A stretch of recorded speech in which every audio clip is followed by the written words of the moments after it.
Ladies and gentlemen, this is internet personality Vangelus, fresh off BotCon 2014, and taking a look at an independent piece that debuted in its dealer room.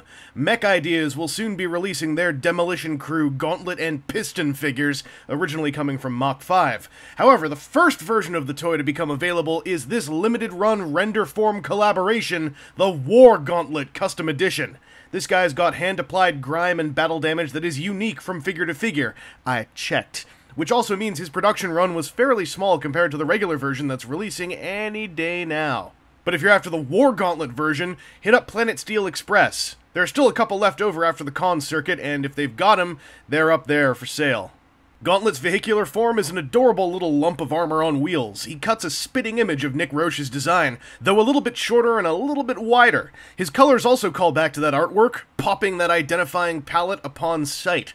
The beefy little wheels roll a nice 360 times whatever, and the upper weapons array can swing around just as much. In fact, things can get a little customizable up there, with the turret separating into 3 pieces that can peg individually into a number of hard points around Gauntlet's outer plating.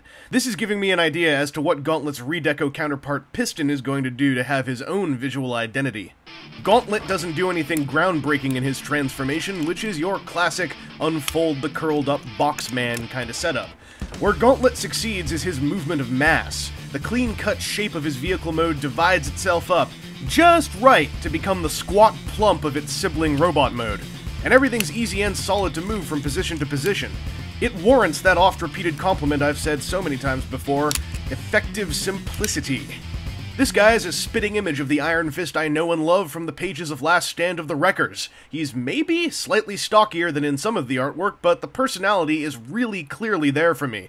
And aside from some liberties taken with the forearms, Gauntlet's surface detail sculpting is hugely in homage to that comic series. While his plastic colors seem to be pretty spot on to his IDW counterpart, War Gauntlet's battle damage feature comes to the forefront here in robot mode. There are hand-drilled and highlighted bullet holes across his chest and right shoulder, and the hugely important bullet hole right smack on the side of his head. And man, that head sculpt, between its lovely puff and poignant paintwork, this skull just pops in person. Super cool to see this design rendered in 3 dimensions, even if it's a tad squished down for space. Gauntlet's gun can detach from his backpack for handheld use, though you will need to tilt his hand inwards a little to afford clearance for the stock of the weapon. How well can Gauntlet pose for war? Well, his head's on a ball joint. His head's tiny, the ball joint has a huge range, and that results in this gorgeousness. Look at this, he's all over the place. He's all perky and looking up. He's kind of looking down and to the side, and so much personality in here, and that's very valuable on a character design that's based on a book where we got to love his personality. That was a little bit redundant. His shoulders have a ball socket connection in here, and then there's a hinge here, and it all kind of works like a universal joint. It's a decent range all over the place. His elbows are ball jointed, but they kind of stop at this degree. They don't quite make it to 90 degrees.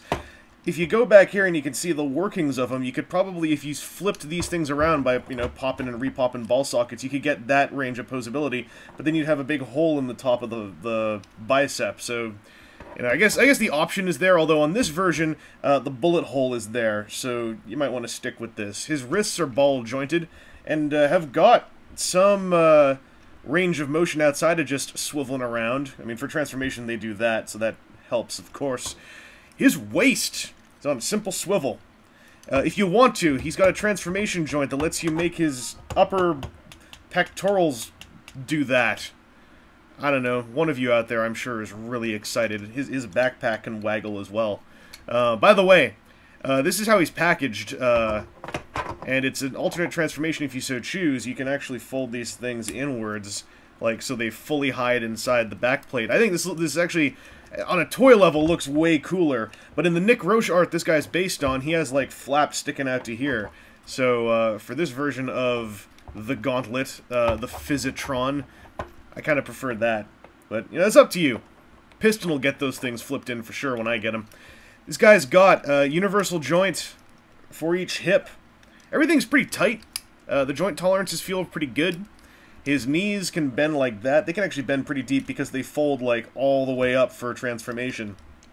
But the knee joint is a little bit low, so it can take a little bit for the need to feel like it really is bending and not just kind of orienting inside the same space. As you can see here, his foot's actually going lower into the floor as he bends his knee on its own. And his feet can do that. Once again, I'm sure someone's excited.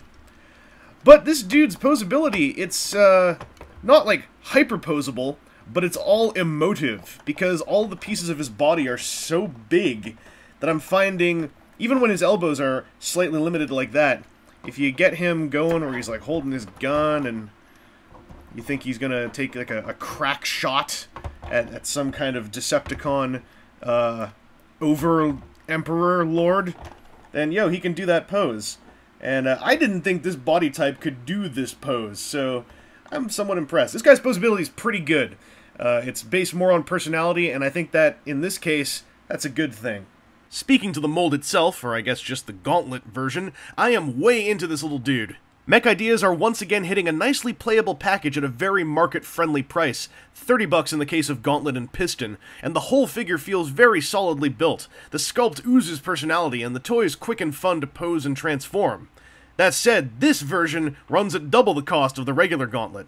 The extra $30 is paying for battle damage paint apps and straight-up physical bullet holes, and it is a bit of a premium. You've got to be into this look, 100%. The higher cost certainly is justifiable given that no two figures look the same, and both the bullet holes and paintwork are human-applied, one figure at a time.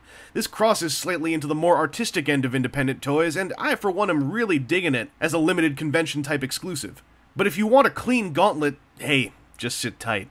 He's on the way. And as for those of you who want the dirty one, like I said, hit up Planet Steel Express and they may still have some. Anyway, this has been Internet Personality Vangelus, and I hope to see more limited-run exclusive ideas like this out of the independent transforming toy maker scene. Ideas that can go beyond simply changing the plastic and paint mask colors. Crazy stuff that you can only really get away with doing on a small scale. That's right, I want to see an unofficial Transformer that's literally made out of food. Get on it, customizers!